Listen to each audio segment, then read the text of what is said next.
Why won't my rose bush bloom?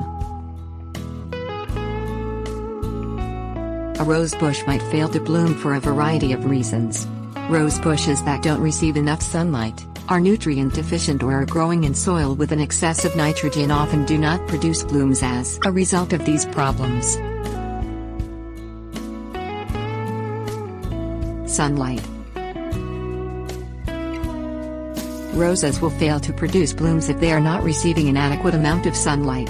At minimum, roses need 6 hours of full sun every day.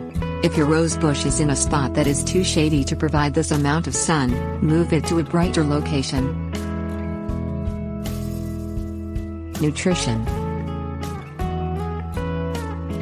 Roses need soil rich in nitrogen, phosphorus and potassium. If your roses aren't blooming, it is possible that your soil might be deficient in these nutrients. Use a fertilizer such as 10-10-10 or 10-20-10 to be sure they're getting the amount they need.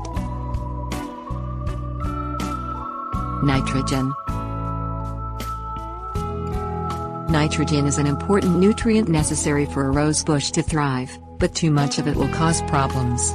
When plants are receiving an excess of nitrogen, they tend to produce more greenery and fewer flowers. If you are currently using a fertilizer with high nitrogen content, such as 30-10-10, try switching to one with a lower amount. The first number represents the nitrogen content, so you should look for one with a number of 10 or less for nitrogen.